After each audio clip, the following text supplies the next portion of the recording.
Okay, so I suggested at the end of the last video um, that if the real reason behind the concern of incest is just that it's taboo, and that behind that feeling of it being taboo is that one feels moral disgust, it seems like there are other cases in the past or even in the present in which people may have felt moral disgust toward a particular topic, but it's not clear that in those cases we should allow something like a particular kind of moral feeling to do the work of justifying whether an action is permissible or impermissible, and whether then that should determine, say, public policy.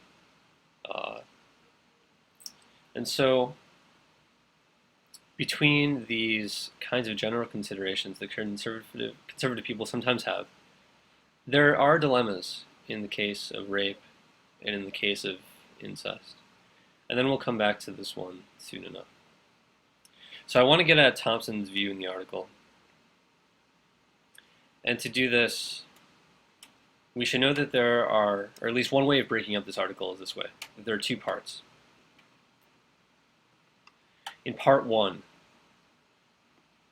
she wants to address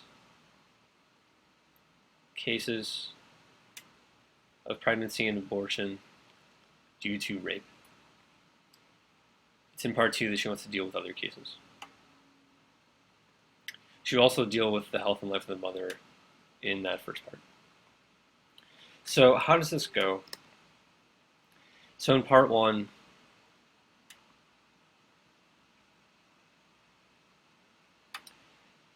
she starts off by discussing how there's something of an impasse in our moral thinking about cases of abortion, that a lot of that impasse has to do with whether we think or believe that the fetus really is or is not a person.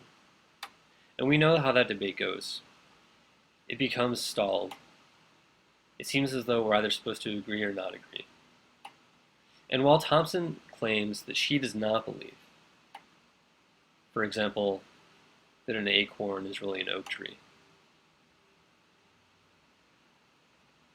and likewise does not believe that a fetus is a person, she does admit that there's something problematic about this, that it seems as though it gives rise to a slippery slope kind of argument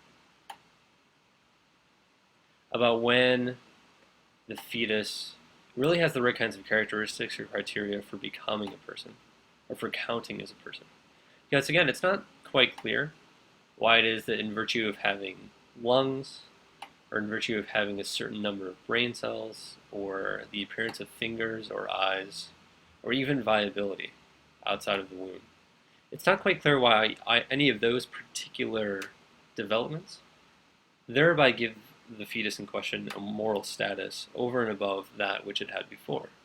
And this is one of the reasons why people who argue that the fetus is a person at conception suggest that if we don't say that, that's how the thought goes. If we don't claim that it's a person at conception, then it really runs into a slippery slope of not identifying when it really is a person. There's no convincing reason. So again, Thomson doesn't believe that. She admits that there's a slippery slope perhaps, but that there might be better or worse criteria for determining whether it's a person. But nonetheless, the most perhaps important part of her article is at the beginning, because she does something that everyone else seems unwilling to do. She grants the idea that the fetus really is a person at conception.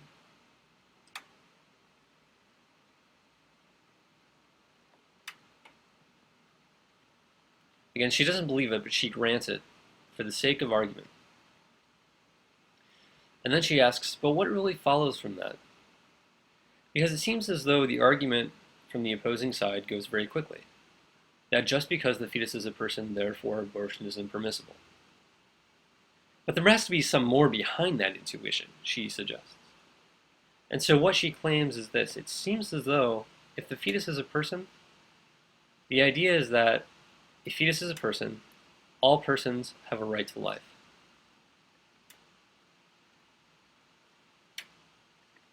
And insofar as persons have a right to life, it's therefore wrong to take their life or kill them, and therefore abortion is impermissible.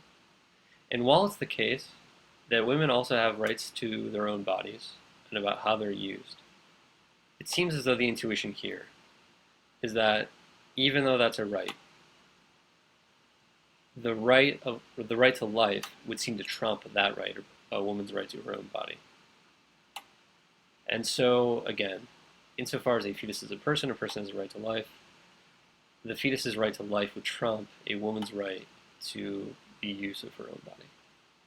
And that's why abortion is impermissible. But it's this argument that she thinks is faulty. So in other words, in granting the idea, for the moment at least, that a fetus really is a person, she wants to show there's an argument, a series of arguments. She wants to show that that does not obviously lead to the thought that abortion is impermissible. In fact, she thinks that abortion is permissible, despite the fact that a fetus might have a right to life. And so how does that go? Well, right away she brings up a very famous thought experiment. It's called the unconscious violinist. And it's just a thought experiment, kind of sci-fi, kind of medical sci-fi. And if you read it, this should sound pretty familiar. The idea is that, and here's the kind of sketch of the idea. There are people who, respecting and admiring a famous violinist, have found out that the violinist is extremely ill and ailing from some kind of, say, kidney disease. And they've determined that you have the kinds of properties of blood type and so on that you could save this person's life. And so what they do is they, unbeknownst to you while you're asleep, they kidnap you, they drug you, and you find yourself the next morning waking up next to and plugged into an unconscious violinist who needs the use of your body in order to live. And the doctors, of course, say things like, well, the Society of Music Lovers, of course, they shouldn't have done this to you, but here you are now, and you're hooked up to this unconscious violinist. And they need the use of your body for, say, 9 months. And after that, all the poison or all the problems that they've been suffering from will be over, and we can unplug you, and you can go on with your life. And so one of the brilliant things about this unconscious violinist story is that it's obviously an analogy to waking up with a fetus or with a child, and it seems analogous to a case of rape.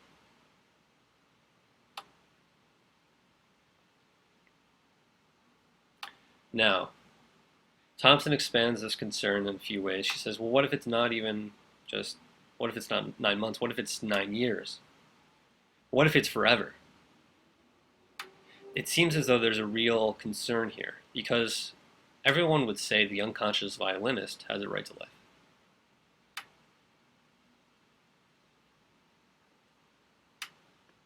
And so the real question is this.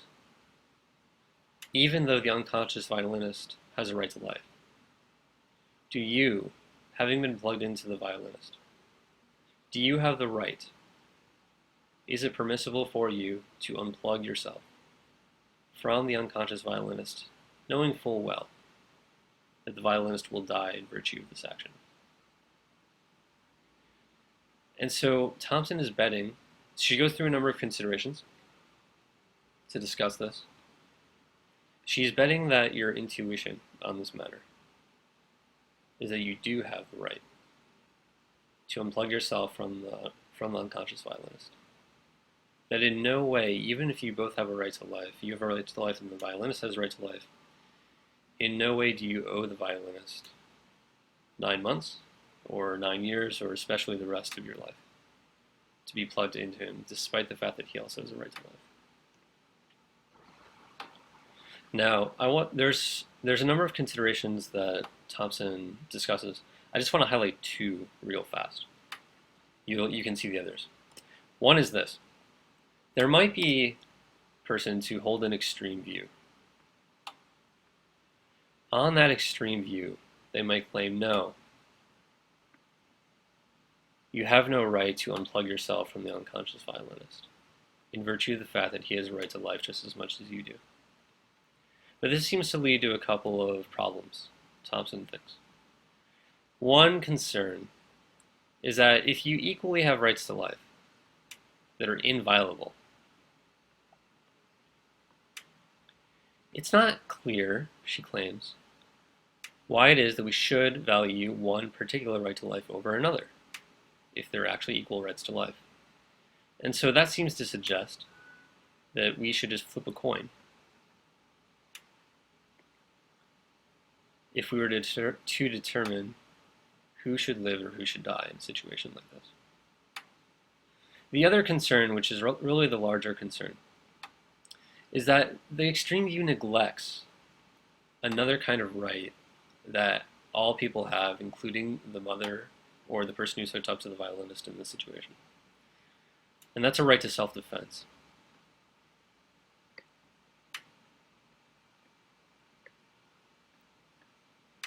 Why is that important?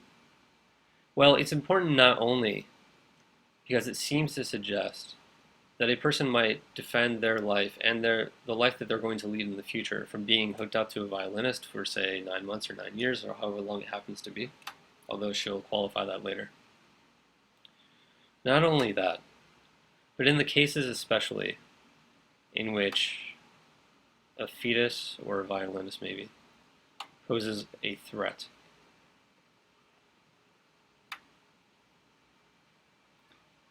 to the health of the mother or to the mother's life. It seems strained, Thomson suggests, to think that the woman would have no right to self-defense whatsoever against, in a way of putting it, an alien being or a foreign being, even if it has a right to life. And so the extreme view seems to neglect the potential mother's right to self-defense and defending herself against the threat that might be posed by a fetus or by a violinist being attached to her. And so that's how the third consideration can come back in. Even from that conservative viewpoint, it suggests that a mother's right to life, a right to self-defense, she's working intuition here, might trump the right to life of the fetus or of the violinist. Now, she does discuss a few other ideas, but they are all leading up to this kind of claim, and it's in consideration number 4 that she discusses. All of this, she thinks, makes us ask, what does a right to life really amount to? Because if the intuition is that you should not have to be hooked up to this violinist, in other words, that it's permissible for you to unplug yourself, and yet that person has a right to life. A right to life, she suggests, a few things, not the right to whatever basic necessities might be necessary in order to continue your existence. That's the Henry Fonda example. But also not this. A right to life is not a right not to be killed.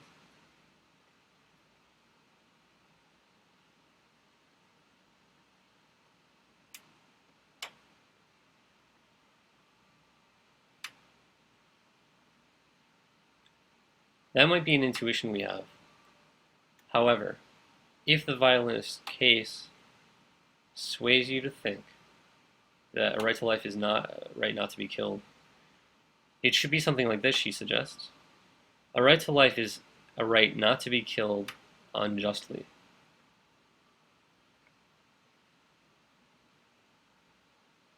In the sense, in this case, that one has given no right to someone else to use the resources of one's own body. And insofar as one is not given that right over to someone else, it would not be unjust to perform an action which would end up killing, say, the violinist or the fetus. And so by the end of part 1, by page 273 and 274, she thinks that she's given a defense of why it is that abortion should be permissible in cases of rape, based on a notion of what a right to life really is, or what it really means.